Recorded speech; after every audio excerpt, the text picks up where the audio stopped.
Hello, and welcome back to those who joined us for Tuesday's webinar, the first in this two-part series on land use.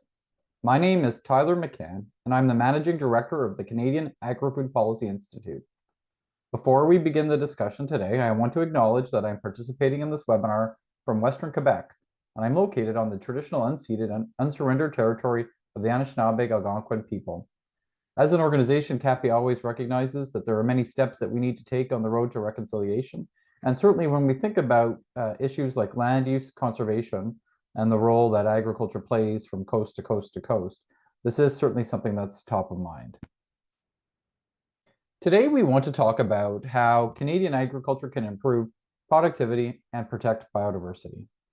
Today's webinar will explore the intersection of conservation, new technologies, and science policy in improving farm economics, ecosystem resilience, and biodiversity. Our panelists will look at how digital agriculture technologies impact biodiversity, strategies to balance productivity with conservation in the Canadian prairies, and how do we protect species at risk through collaborative, evidence-based approaches on ag landscapes. The CAPI Fellows Series is part of our Policies for Land Use, Agriculture, and Nature program, focused on achieving solutions that enable us to feed the world sustainably, protect farmland, preserve nature and biodiversity, and promote food security. This initiative is supported in part by the RBC Foundation through RBC Tech for Nature. Drawing on recent research by our distinguished and doctoral fellows, this webinar, as part of the two-part CAPI Fellows Series, will highlight practical solutions, governance, and policy tools that can help safeguard biodiversity while advancing agriculture productivity and sustainability. Today, we're joined by three panelists who will share their perspectives, and then we'll engage in a deep dialogue. But first, we want to hear from you. We'd like to get the audience engagement through a poll, and so we'll have a poll on the screen, and it will give you a chance to tell us what you think about how we're doing on ag policy and ag conservation today in Canada. And so that poll should be available now. And so the question today is, does Canada's current approach to conservation maximize its positive impact on farmland? We'd like you to tell us whether or not you think the answer is yes, no, it's too focused on the environment, no, it's too focused on the economy, or no, it lacks focus. And while you're doing that, let me just take a minute to highlight the webinar that we held on Tuesday that's available now on CAPI's YouTube channel. There, we looked more at some of the economic and farm business aspects of land use. We talked about land rent and value, what drives business decisions on conservation tillage adoption, and the impacts of crop insurance on crop diversification or specialization. Please check out the video on YouTube or the reports on the CAPI website to find out more. And you can find the three reports that we are featuring today on the website as well. So with that, let's see what the results are from our poll. And 68% of the people that answered the poll say no, that our current approach doesn't maximize its positive impact, that it lacks focus. And I expect that that's going to be a big feature in the conversation today. So with that, I would like to bring in our first panelist, Tom Nuds. Tom is a CAPI Distinguished Fellow and a Professor Emeritus at the University of Guelph. He holds a Bachelor of Master of Science as well as a PhD. He first encountered the challenges of conserving public wildlife on private lands as a graduate student, traipsing across farmland seeking permission to count ducks on it. Since then, he has researched at-risk species in northern and southern Ontario and advised on Ontario's Endangered Species Act. Since he retired in 2012, he has consulted on adaptive management and serves on the Provincial Forest Technical Committee. Tom, can you start us off today by sharing some of the themes of your research, your key conclusions, and the recommendations that you make? Sure, Tyler. Thanks very much for having me. And I want to say first off how much I appreciate the opportunity to participate in the plan exercise this past year. It's been very enlightening, and I've learned a lot. I do want to start with a disclaimer, though, sort of a conflict of interest. I've been living for 40 years in a rural farming community. We bought our acreage from a farm that was abandoned in 1960 on the edge of a provincial Class 1 provincial wetland. And we've watched the abandoned wet pastures with its piles of stones in it grow back into a forest. When we first lived here, you could see the fourth line from the fifth without even having to go to the second story. And now you can't see even the radio tower on the second.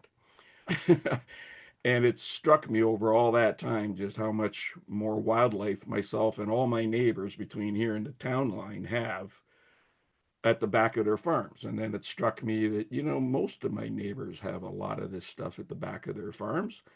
And there's a reason it's there, and it's a benign neglect. Most of them are just too freaking busy trying to make a living farming. Then they have trying to break land that hasn't seen a plow yet, or try to make it further on land like ours that probably never should have seen a plow in the first place, but probably looked pretty good in 1856 when you got here from Scotland. The whole point of that lead in is just to keep in mind the long-term dynamics of these systems that we're talking about. And although, decisions to maintain productivity for the sorts of organisms on these agricultural landscapes afford us the opportunity to update our information annually because the organisms are interested in managing, whether it's a domestic crop or whether it's birds, reproduce annually. This is very different than the forested landscape largely on crown land. So my thoughts today are principally have to do with private land and what I've examined and what I've thought about for a while. So my project looked at the role of scientists like myself with respect to how we evaluate the risk of extinction. Um, and, and the role of the scientific community is laid out in the Federal Species at Risk Act. The committee is COSEWIC is is the acronym for the committee. It's laid out very simply. It's to evaluate the state of the individual species that are being considered with respect to their risk of extinction, and to identify causes.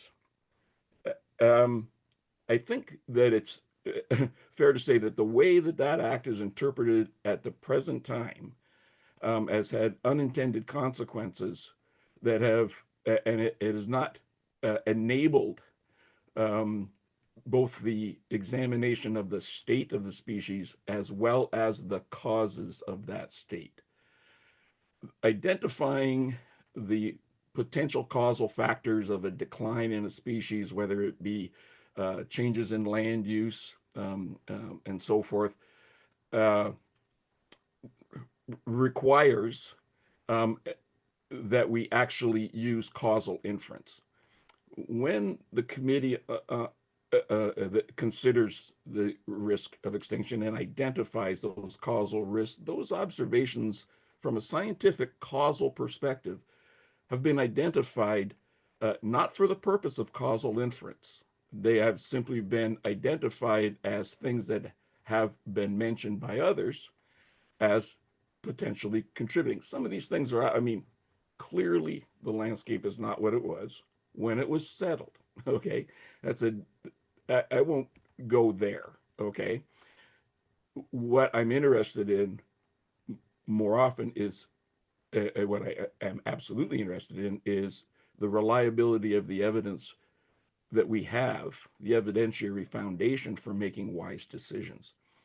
And the problem, as I see it, is when after the committee has done its job in identifying an at-risk species, the issue of cause passes to the state of developing the RIAS, the impact statement of the state of that species. That requires causal inference.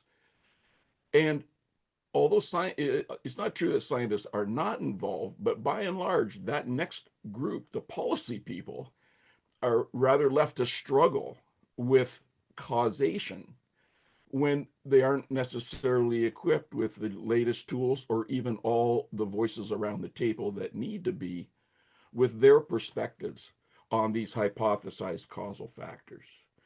So that's where I began my, that's the perspective I came from. COSEWIC deals with, let me move quickly to the kind of data that COSEWIC deals with. COSEWIC has many, many categories of data. with which they assess extinction risk. The one that tends to have a disproportionate influence is the one that you might guess provides the most abundant, readily available data, and that's simple location data. How many of them are there out there, and where are they? Okay, and it's trickier to figure that out than you might believe. That sort of information is subject to what we call false absences or false presences. And each carries a risk that a species is then over or under designated with respect to the risk of any factor. The knowledge that we would require to improve the rigor of the evidentiary foundation for this kind of decision making, this is where scientists require the help of landowners, who are understandably reluctant given the unintended consequences of some legislative experiments, particularly in Ontario lately, that from their perspective puts their livelihoods at risk. I just ask people in my own tribe to, put the shoe on the other foot. Living on my restored weed patch out here, as my neighbors tease me, it's, yeah, I wouldn't want anybody else telling me that I can't have what I've got out here in my backyard. It's not a crop, but it's valuable to me. So if we think about it from that perspective, the argument in my paper comes down to this. I think we need to cut landowners some slack. This is particularly true in the private sector. In return for access to the land, we provide some legal assurances, just as Ontario did in 1995, when it brought in the now very successful environmental farm plan program. A deal was struck between the Ministry of the Environment and the Ministry of Agriculture and Food. At the time, I don't know what acronym it had then, can't remember. The point was, farmers couldn't self-incriminate by providing information about the state of environmental conditions on their farms if their intent was applying for money to correct them or even identify them. If we were to package some of the tools that are coming out now inside these successful envelopes of environmental farm plans, I think those farm plans now, somewhere between 25% and 70% of farms across the country, in different jurisdictions, have completed at least one environmental farm plan. I mean, it just staggers me to think how the databases we have for location data for species at risk could be improved if we had access to that kind of data to improve the rigor of the decision making. So that's my proposal. I think the uptake on these other programs that are good, the habitat biodiversity assessment tool and so forth, these are all good, but the uptake is slow, and I think it pales relative to the size of the task that needs to be done. Anything we can do to improve the uptake of those programs would be a benefit. And I think we should be looking at something as groundbreaking as those bold decisions that were made at the beginning of the environmental farm plan. Great. Thank you, Tom. Yeah, thank you. And so we'll bring in our other two panelists, and then we'll come back to that discussion. I think that there's a lot of good points there that we can pick up on, and certainly we seem to be in an era where groundbreaking is what is needed. So now I would like to bring in our second panelist, CAPI Doctoral Fellow this time. Kwaku Trum is a PhD candidate at the School of Environment, Enterprise and Development at the University of Waterloo. He spent nearly a decade in digital innovation, business strategy, and land management across Europe and Africa, working in both public and private sectors. He also co-founded Mapcot Technologies, a data analytics startup for agri-value chains, and Huts and Cities, a research group supporting education for underprivileged and Indigenous communities.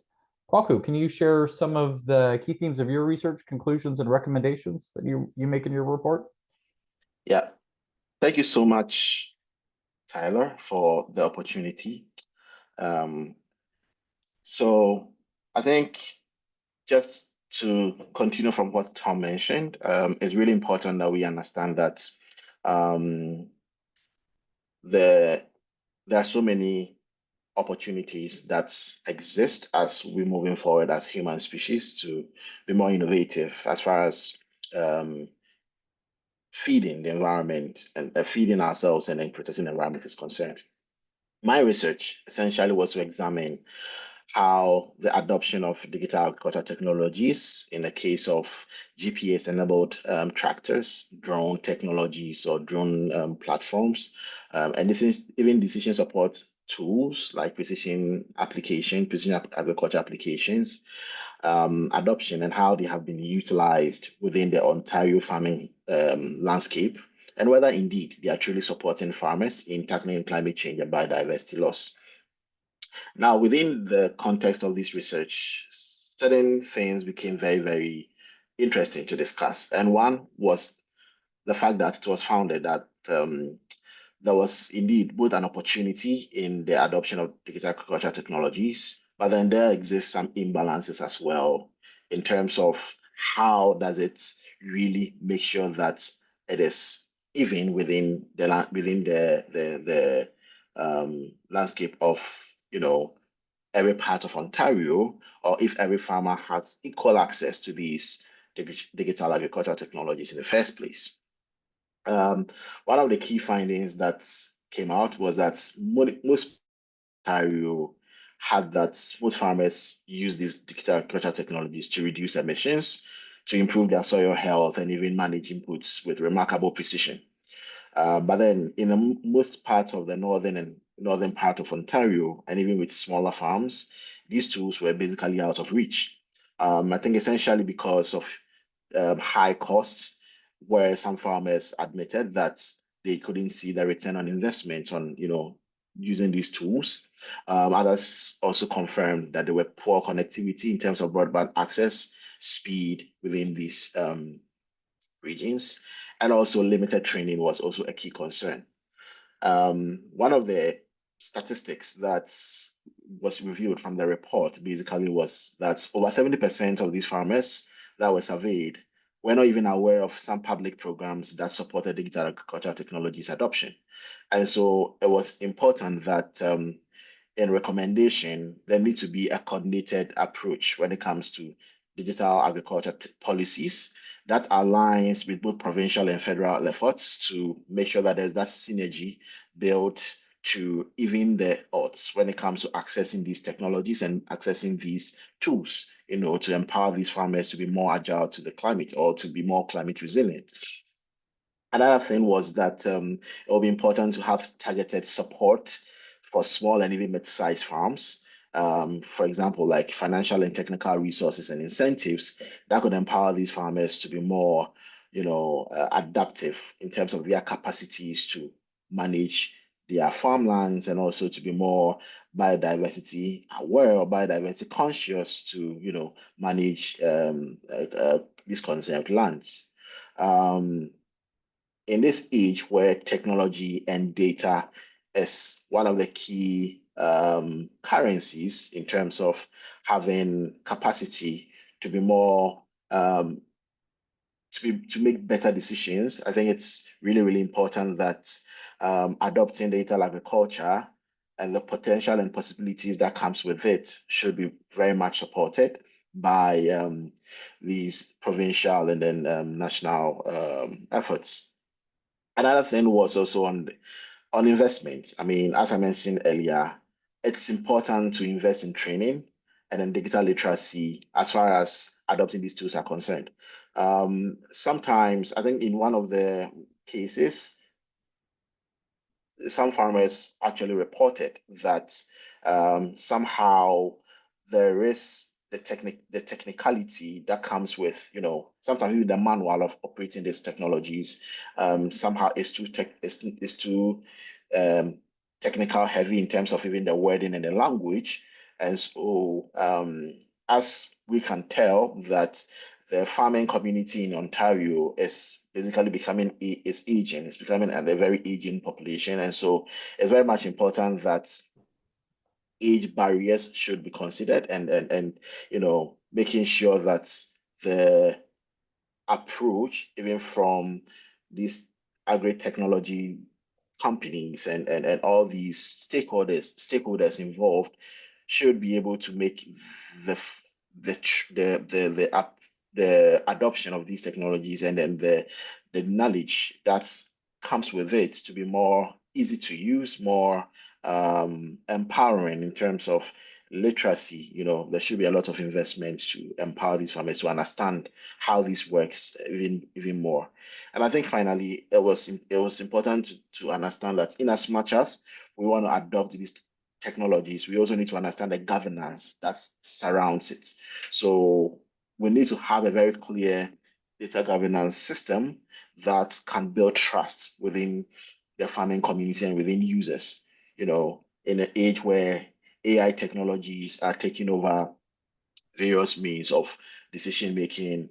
There are a lot of mistrust, a lot of skepticism when it comes to adopting these technologies. And so it is very much important that from the policy perspective and institutional wise, there should be a way of making sure that there is clarity in terms of governance approaches and frameworks that could, govern the use and development of these technologies as far as the use of digital agriculture technologies are concerned. To round it up, basically, digital tools are not necessarily silver bullets, as I may say.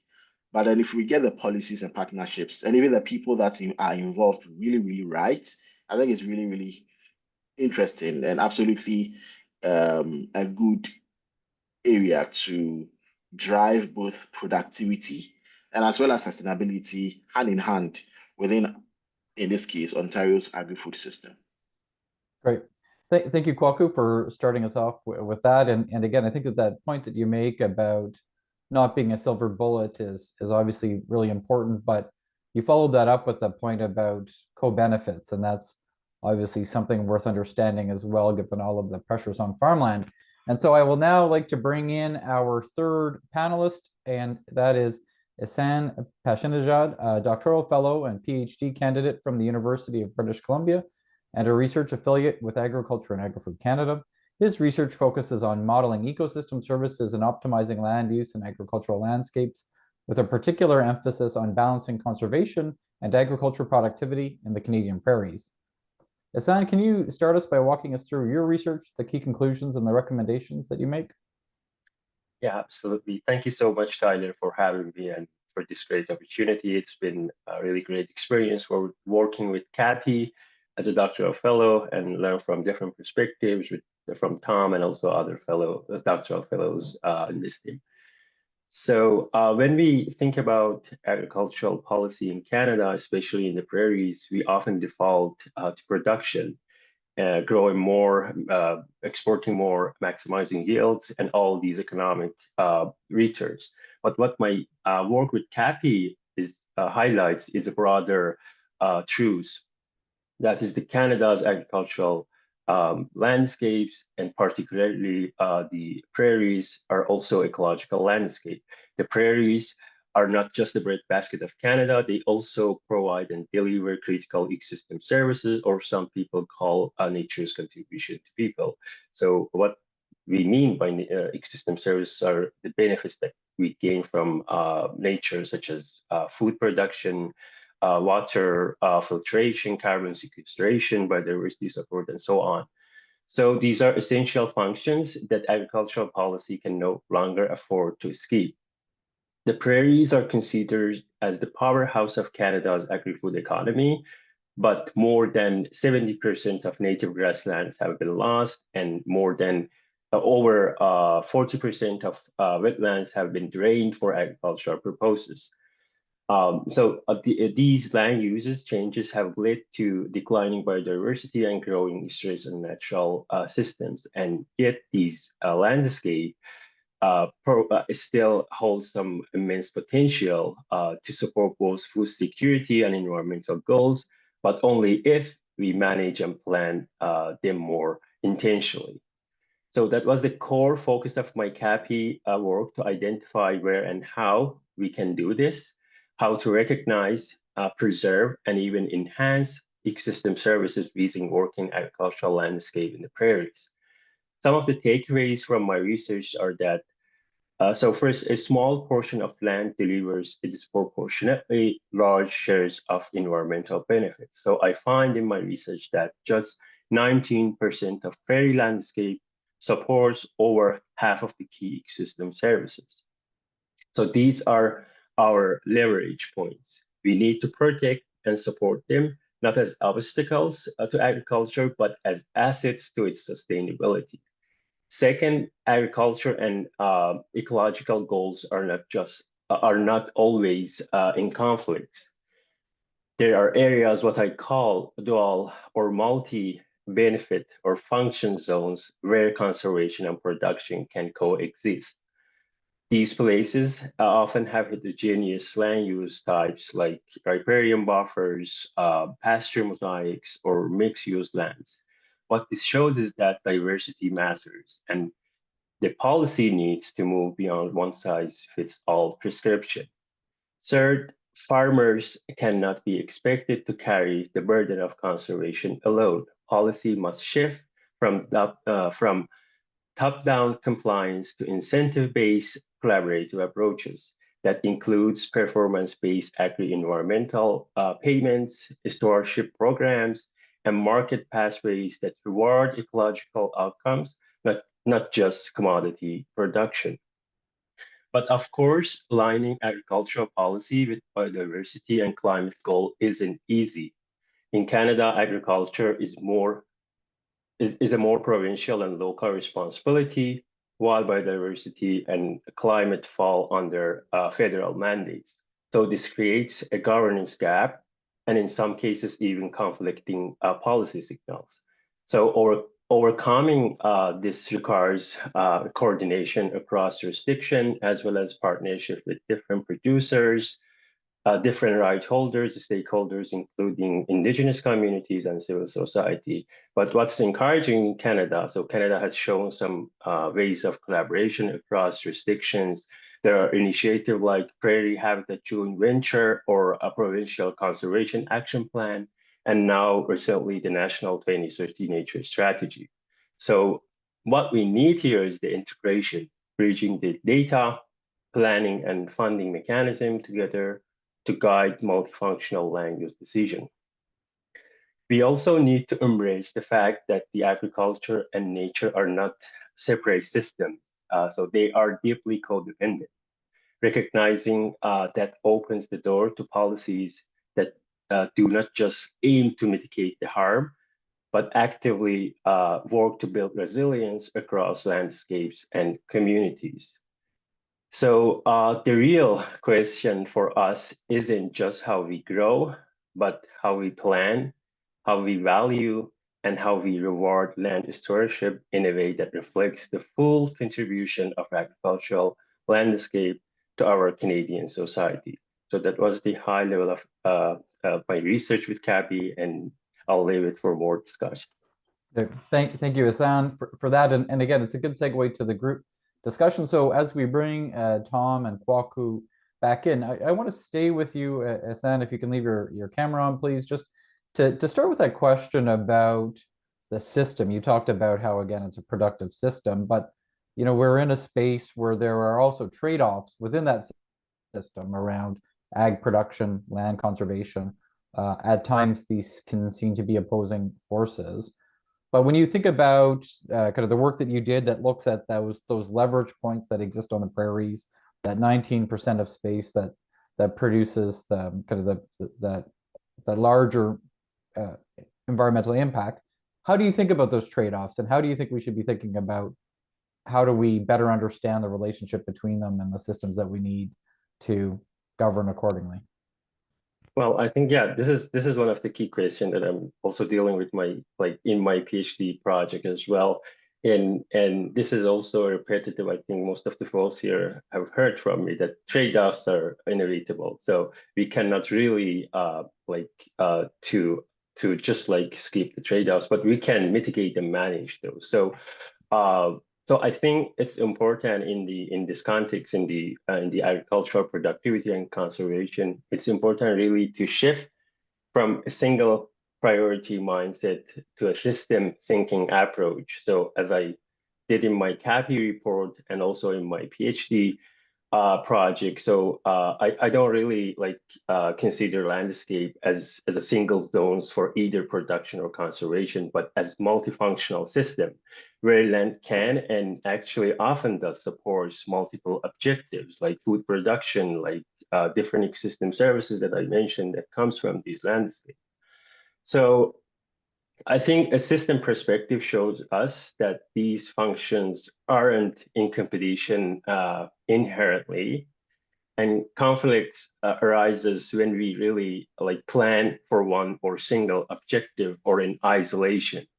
So when, for example, in the case of Prairie, when we maximize the yield at the X, so then it comes with a cost, and that cost is the habitat fragmentation, and we lose the connectivity that weakens the long-term resilience and so on. But if we identify and support the areas of overlap, what I call in my research with CAPI is the multifunctionality hotspot, so we can meet multiple goals at once. So I think we can so instead of thinking like what we can get one use of this piece of land that we are managing, or I don't know, like farming. So we should be asking like what mix of outcomes can this landscape support, and how do we manage for those together? But so, sorry, Tom, I'm curious as to your thoughts on this, right? So you've got a career working in this space and trying to deal with how do you balance those different needs, those outcomes? Is it about protecting species at risk, or is it about protecting private land and the ability of private landowners to farm or do whatever else there is they're doing? What's your experience around how good we do of a job of actually putting what Hassan talks about into practice? Well, I think it begins with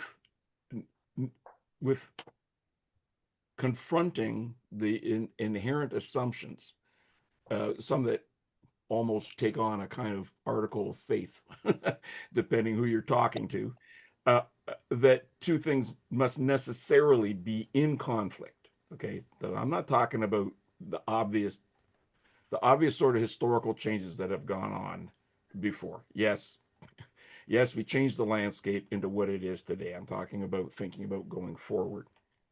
And what I find is that there's an inherent tendency in the different sectors, in order to protect the values important to them, assume positions in the corners of a space, that between them there's necessarily a negative line, a line with a negative slope. This is the way the world is and must be. And for some things there are, but I would contend that embracing that sort of certainty about what necessarily be limits the way we can start to think about opportunities. There's other corners in that space. You can have just a square of Euclidean space, and there's other corners. And when we have better information, I think we can better describe the shape of some of these trade-off curves. If they're not linear, if they're curvilinear in a particular way, we've got more wiggle room to accommodate more of both, right, on a landscape. In other situations, the curve may be shaped in a way that we cannot, and then some other choices. But it's the way that we constrain ourselves to go explore in these spaces for various reasons related to the foibles, either the foibles or the strengths that all humans have, right? And that's an inherent need to protect those things that we value.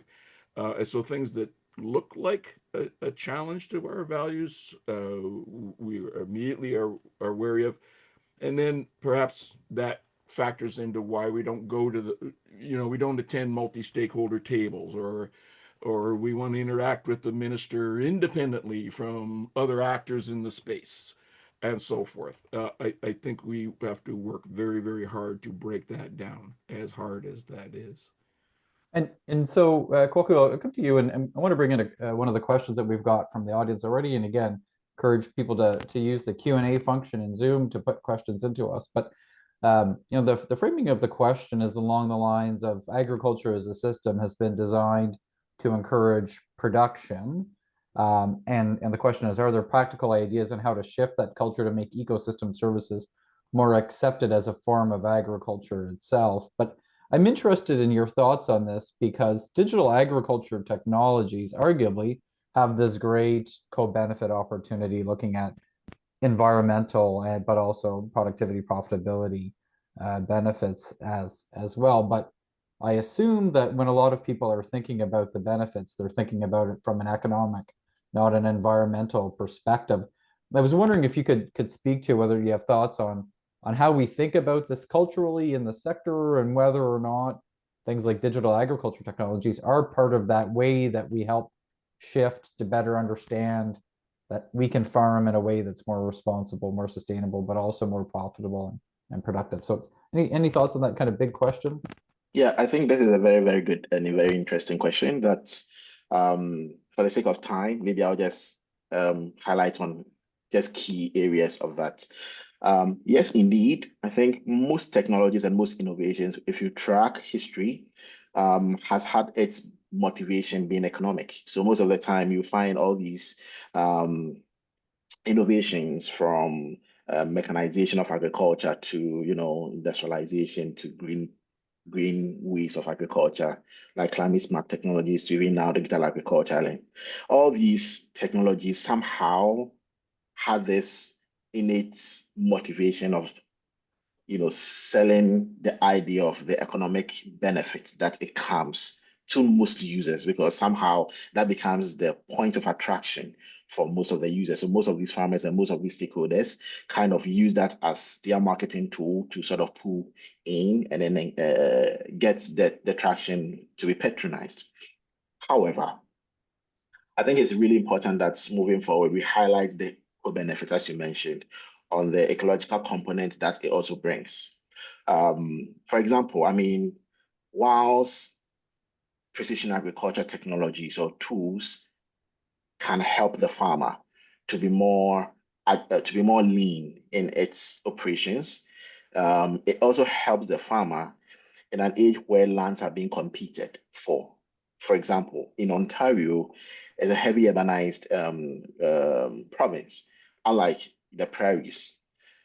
What that means is that there's always that land use competition for agriculture and for residential and other commercial purposes. In that case, what it means is that most farmers should also be able to understand how to be more ready to use these tools to their advantage. Now, that being said, one of the key things that digital agriculture could empower farmers to do outside the economic component is to also protect nature. Most of these tools have, options of monitoring biodiversity, for example, in real time. It has options to plan smarter, to know what acreage to use for farming. It can help you to know how to, intensify your farming areas so that if you are growing lentils, you are growing whatever, you don't actually consider expansion, but rather you also look at intensification as part of your, use of the land.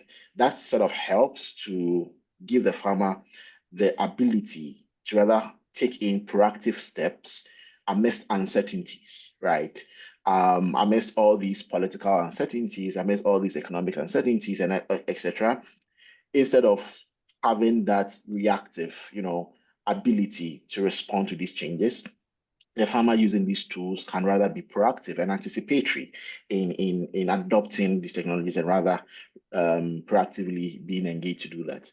Now, coupling that to food to feed and then nature to conserve, I think we need to move past that, as Tom mentioned, siloed way of thinking, and as Isan also highlighted, to a more multifunctional, more versatile, more dynamic way of intertwining the benefits that we get from adopting these tools to manage the use of the farms and at the same time protecting the environment.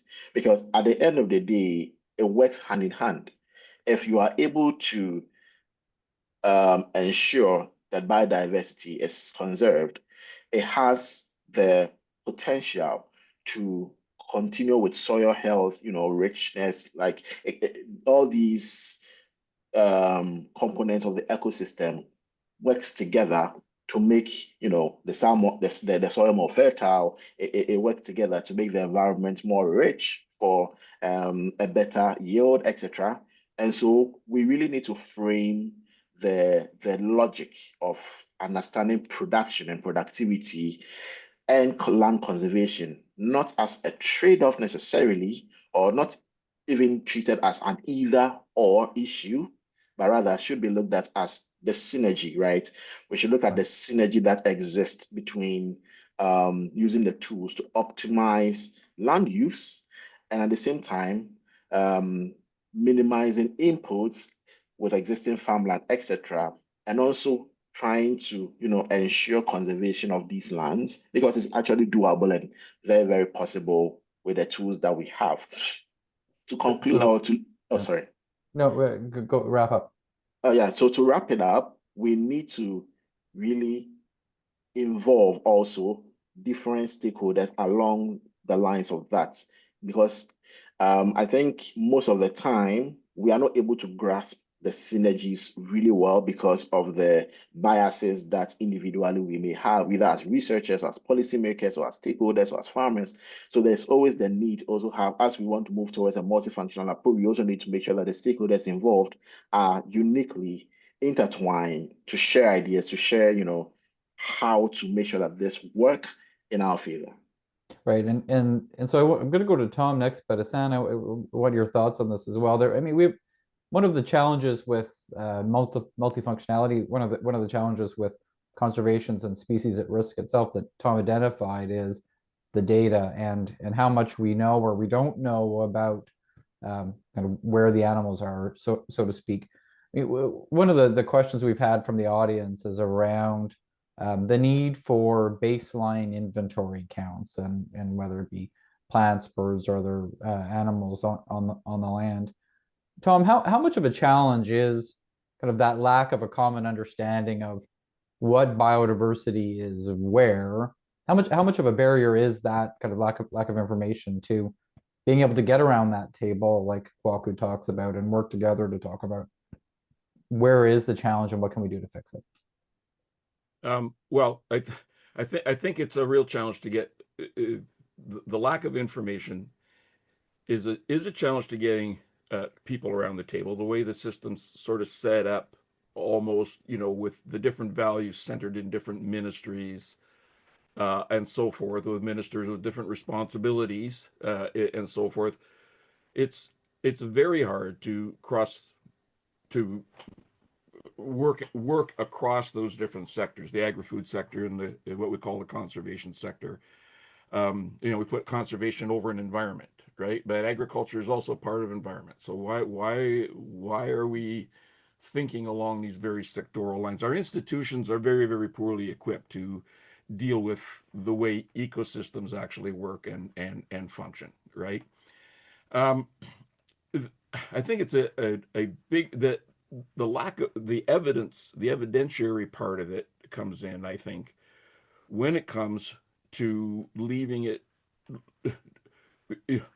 I feel sorry for the policy folks that are sort of left to wrestle with the question of causation when folks in the scientific community don't seem to be able to decide if something's an issue, a causal factor, or not a causal factor. What is the poor policy folks supposed to do with that, right? And, I mean, I lay some of the blame for this at the feet of the scientific community. We've been on a pedestal for a very, very long time. Survey after survey, people trust scientists and so forth. But that's been eroding lately, right? And then the Canadian Science Policy Conference has had panel after panel and year after year conferences on trust in science and so forth. And I've seen that erode. And And I think part of the problem is, I think the major part of the problem is people who are left out of a process that may be otherwise perfectly genuine, reliable, robust, and so forth, does not fit with their local experience. What do you Right. what do you mean, Tom? I got bottlenecks all over the place.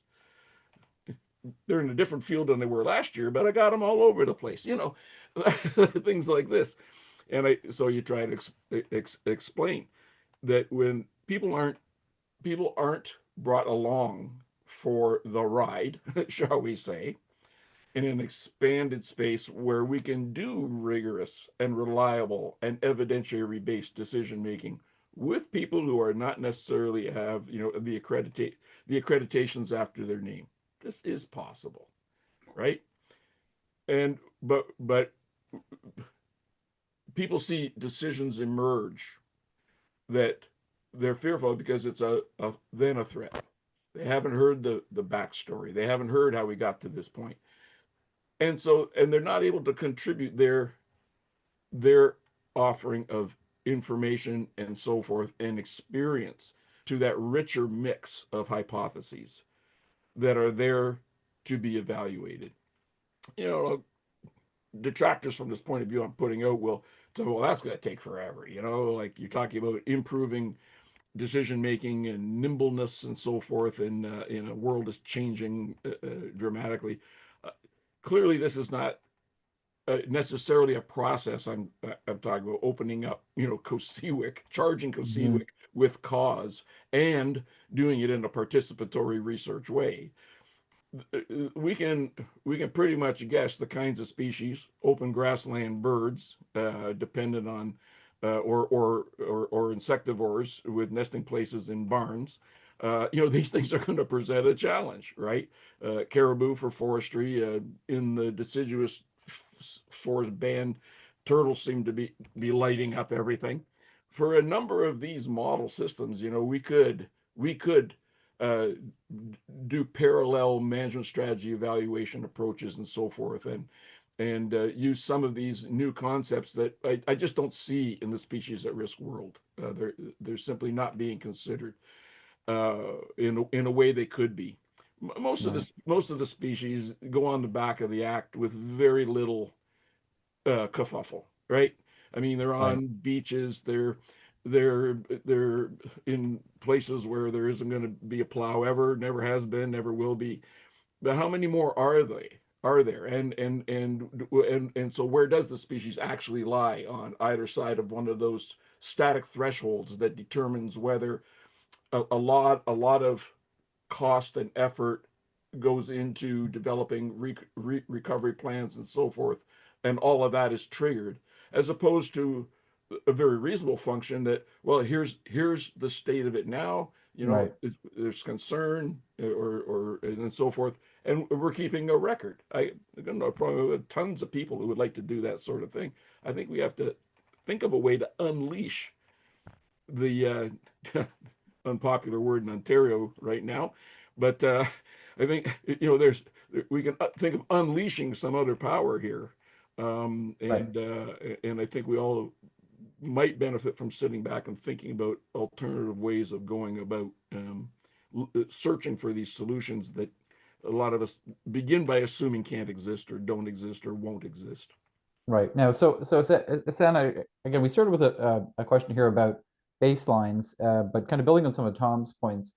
I think that your paper highlights these hot zones that exist, right? Recognizes that not all land is created equal. If you were going to look at developing better baselines, and you were going to look at trying to create some more of these new, more collaborative approaches to governance or management, I assume you would probably start in some of those hot zones, and that would be an area that's a greater impact. How well are we doing that today? Are we leveraging our understanding of where these hotspots actually are from a conservation perspective?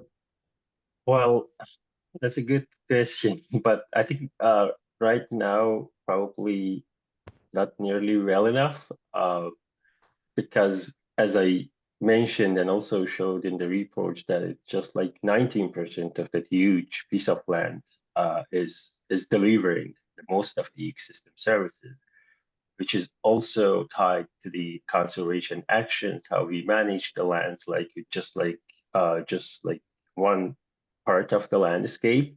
So it's not like evenly distributed in the entire prairie landscape. So what my research actually brings to the table here is and what we need to shift is to the spatial targeting of the policy implications and intervention, and that means that we need to identify and prioritize these multifunctional zones for investments, whether through conservation easements or restoration incentives, and then also performance-based funding, not just like for crop yields, but for like collective, a comprehensive performance, like for conservation and ecosystem service protection on the farm or at the landscape scale. So using tools like multifunctionality indices that I applied, or hotspot mapping of key ecosystem services, we can guide these public programs like where to ecological ratings can be highest, and do more with resources that we already have with that. So I think the goal isn't just to predict more. Actually, that is also important here, and it's also like to protect and conserve, like in the right land, because in some part we don't have even like based on the landscape units that I use in my analysis, we don't have any conservation areas. So we need to also like to protect in the right land, in the right place, and in the right time. Right, and so I guess here's my a quick question for the three of you. Asan, do we do a good job targeting our conservation efforts in agriculture? Well, it's really complex. So I think know well enough, but we need to really at that, and that's not like we when I say it's complex, because it requires like political will, it requires the bottom-up approach from farmer willing, like a collaborative, as Tom mentioned, like the multiple attitudes, perspective in the same table, sit down and to decide where they can target those. So I think right now at the prairie landscape where I'm focusing on my research, so there are so like special targets we can do a better job that we don't have conservation. So in another study in my PhD, I find that only 11% of the prairie landscapes have a synergy relationship between agricultural productivity, conservation, and climate resilience. So we need to increase this synergies among these conflicting objectives. Okay, Kwaku, what are your thoughts? Do we do a good job targeting our programs and approaches? Well, I think we could do better. We're doing we're actually on a path, but then we could do better. For example, I think last year the government recognized and keeps investing into digital agriculture with almost over $20 million invested in the sector. That's a recognition of efforts to empower farmers and all that. But then I think it's important we understand that, the approach to synergize these two shouldn't only be looked at from the economic component, but then we need to nuance it with, at the farmer level, with the social and all the ecological components combined. We need to look at this holistically. We need to involve the right people. We need to be able to start reorienting technology development from a farmer-centric approach other than a lab testing approach where, that is just done at the lab and then brought we need to look at it from that perspective. We also need to make sure that we localize incentives, we localize policies in a way that wouldn't, as Isan mentioned earlier, wouldn't be a one-size-fits-all, policy or program, but then it's more localized, more context specific. I think that really matter to, trickle down and implement these technologies or these programs from federal to provincial to regional to local levels. And so I think that is key.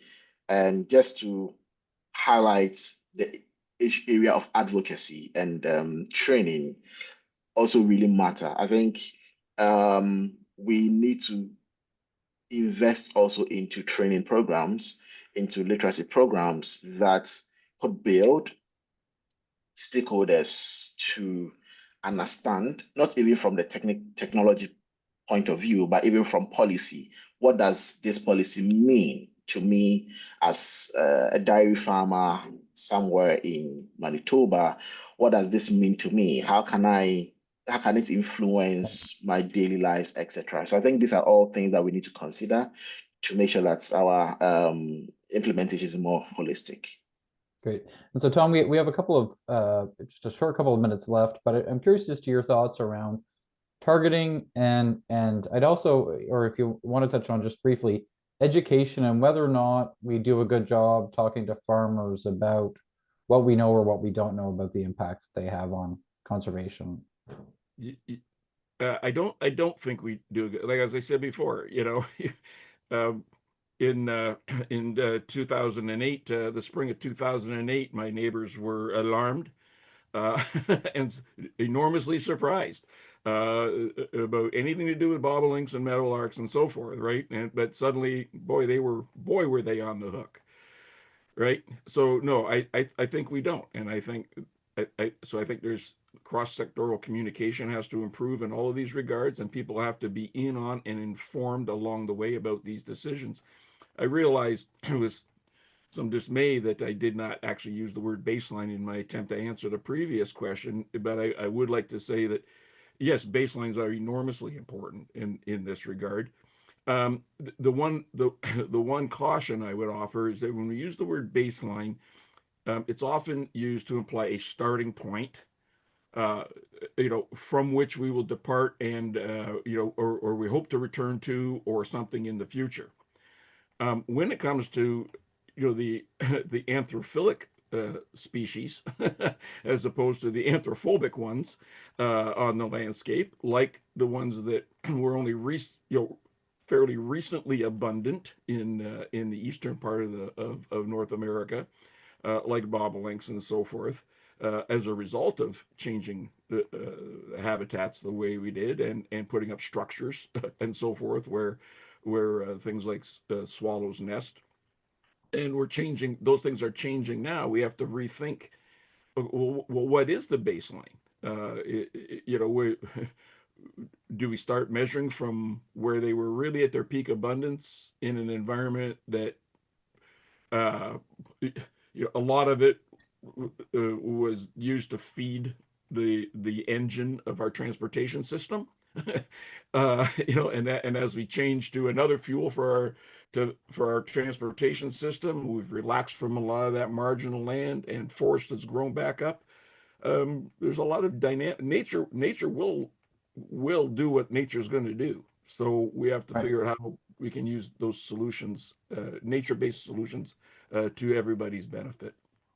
So we could have spent a lot more time at this, but we are at time at our webinar. We had a prep call where, again, we covered a whole bunch of other topics that we didn't get to today that maybe next time. But I would like to very quickly, if I can, get everybody to go around and go back to that question that we asked at the beginning around, does our current approach to conservation maximize its positive impact on farmland? If you could give me one relatively brief thing that we could do, a takeaway for everybody listening, what could we do to better maximize our positive impact on for conservation and farmland? Asand, would you like to go first? Something relatively quickly and brief, please. I think, yeah, so I can mention that so like there are multiple ways I think that comes to my mind we can do it, but so maybe what I want to reflect quickly on that is also tied to my recent travel to Europe and what I saw in multifunctionality landscapes. And when I was trying to give a context of prairie landscape to the Spain, and it was the equivalent roughly size of the Spain. And so there are countries, there are other parts that are doing a good job on that, and it's like more like efficient, and how we built the agricultural system more like of the export oriented and also diversified, like maybe like high value cropping systems and all these stuff. So maybe it's time to look at the how others are doing, and we can bring some lessons, and also focusing on yeah, like the domestic supply chain, because I saw a question on the Q&A that who should pay also all these incentives. So maybe we just need to also rely on the farmers and the farmlands to offset those all these benefits. Yeah. Okay, thank you. So Tom, one thing quickly, what's one thing that you'd recommend we do to better maximize our positive impact on conservation of farmland? Understand what is already out there better, so that we do not we appear better, we conservationists, as partners rather than competitors for the land base. And I think that that mood change, that signaling that with some bold moves with respect to legal assurances for farmer participation in the knowledge base that we use for these decisions policymakers have to use, I think that's key. Okay, thank you. And Kwaku, to you, one thing to wrap up on how can we better maximize conservation in ag land? Yeah, I think for me, we need to understand, just to highlight a bit more what I said earlier, we need to be able to understand partnerships with local trusted networks. We need to understand the relevance of networks from the local perspective.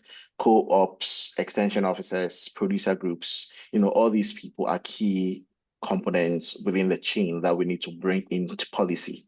We need to also understand demonstrations also to understand the tangibility of, practically conserving these biodiversity areas. So there should be, for example, on-farm demonstrations. We should be able to harness this to make sure that there's actually tech in action. And then finally, we should develop simple and regionally relevant messaging. Our communication should be very much, well-rounded and simple, not so complicated, to make sure that these technologies are more easy to adapt and easy to use, and to be able to, conserve the environment. Great. Thank you. Thank you to Kwaku. Thank you to Tom. Thank you to Hassan. Appreciate the work that you've done in your reports that are available on our website with the other doctoral and distinguished fellow reports. Thank you for the webinar today. Thank you for those of you for joining in. Thank you to RBC Tech for Nature for their support. You can catch this webinar and all of our other webinars on CAPI's YouTube channel. And please join our mailing list so you can find out what's coming next, including our next webinar that will take place later in June. Have a great day.